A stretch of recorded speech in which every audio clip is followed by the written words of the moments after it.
Hey everybody, Shawn Holsinger here from Holsinger'sFlyShop.com, bringing another tie-in pattern this weekend. This week I have a Uranymph pattern again. This one is a crossbreed kind of pattern. It's a cross between a Scud and a Caddis. It's called the Skaddis.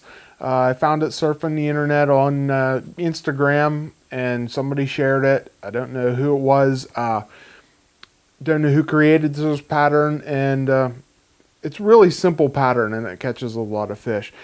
Tie it in a couple different color pattern variations here. I'll show you a few. Here's a couple that look like caddis patterns and a couple that look like scud patterns. So depending on the way you tie this, the color combinations you use, it's going to either imitate a scud or a caddis. Either one will work and either one will catch you fish.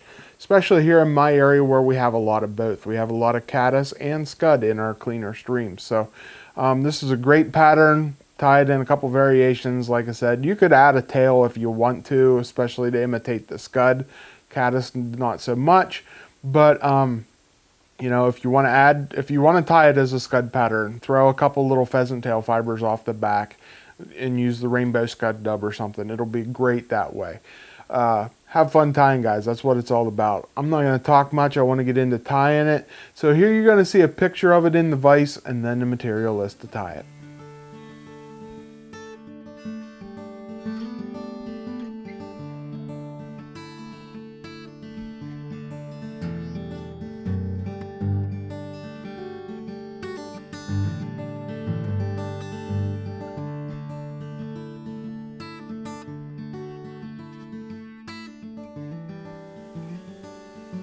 Okay, here you see the Skaddis pattern in the vise. Really cool looking pattern. It's going to catch a fish. Let's get into tying it for a hook. I'm using a Daiichi 1120 scud hook. Crush the barb if you don't want a barbed hook. And for a bead, this is a 3.0 black tungsten bead from Firehole. Oops, before I put my thread on, I want to put a little bit of extra lead. Putting some 015 lead wire on here. And I'm doing about 10 wraps. And that's kind of hold my bead in and just give it just a touch more body. 015 there is about all you need to build up the body wise on it. I don't want to build it up too much. Then we're going to cover it up with some Semperfli Nano Silk. This is 12-aught black. Alright, now we're ready to get into tying this fly. The first thing we're going to put on is our ribbing. And for ribbing, I'm using some Brassie size black ultra wire. And I'm going to start that on right there behind that wire, or lead wire. And it's going to just kind of help us to even out the taper of the body a little bit. Okay, next thing we're going to put on is a little bit of large flat tinsel. This is the pearl tinsel. And you could use a different color. You could do it in green if you want to match the green body that we're going to tie here in a second. Use whatever you want there just to give it a little bit of flash. Make it kind of a cross between a scud and a caddis.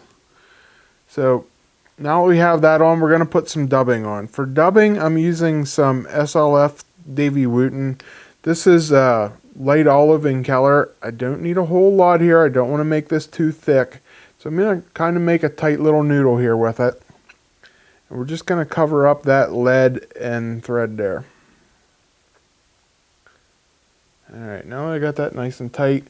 Bring it back there towards the bend. Oops. Alright, right back there to my tinsel. And then we're going to wrap it forward, creating a nice smooth taper up through there.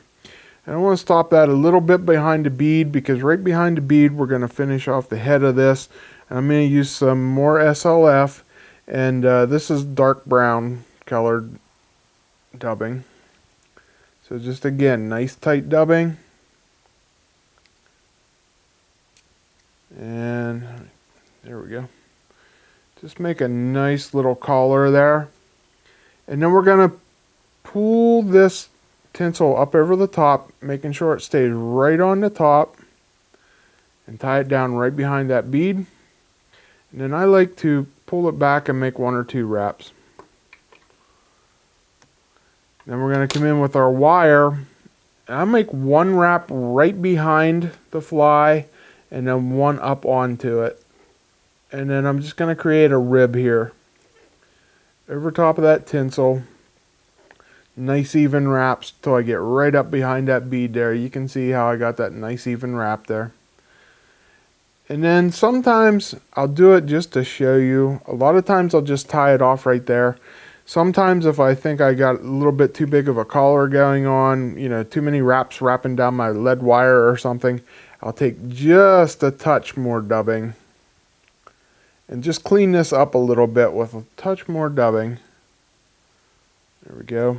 And then whip finish it off and let my whip finish fall down in there. Whoops, there we go.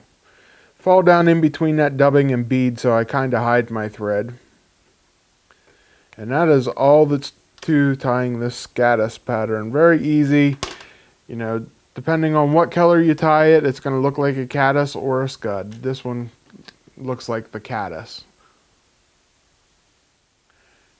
Okay guys, hope you like this pattern. Very simple, very quick tie. And you know, I show these patterns all the time because those are the ones that catch the most fish. The ones that you can tie quickly, hammer out, and not worry about losing because you don't have much time invested in it. You fish them harder and they catch more fish. At least that's the way it works for me. I like these style of pattern, like a guide style pattern. One that I don't care if I lose. Waltz worms, very similar to this pattern. You know, waltz worm probably catches more fish. Here in Pennsylvania, a sexy waltz probably catches more fish than any other fly in the state. I would almost guarantee that. This is very similar to that, and you know, just tied a little bit differently. A sexy waltz is tied on a jig. This is tied on a Caddis hook. You know, mix it up, have fun tying, experiment with different colors, especially on this fly. Like I showed you earlier, I've tied this in a whole bunch of different color variations and they'll all work. It just depends on what the fish wants that day. You know, go through your flies until you find the one that works for you that day. So have fun tying. You need any of the material to tie this fly, you can find it at holsingersflyshop.com. And if you have any questions or would like me to tie some of these for you, you can reach out to me at holsingersflyshop@gmail.com. So until next week when you bring you another video, I'm Shawn Holsinger.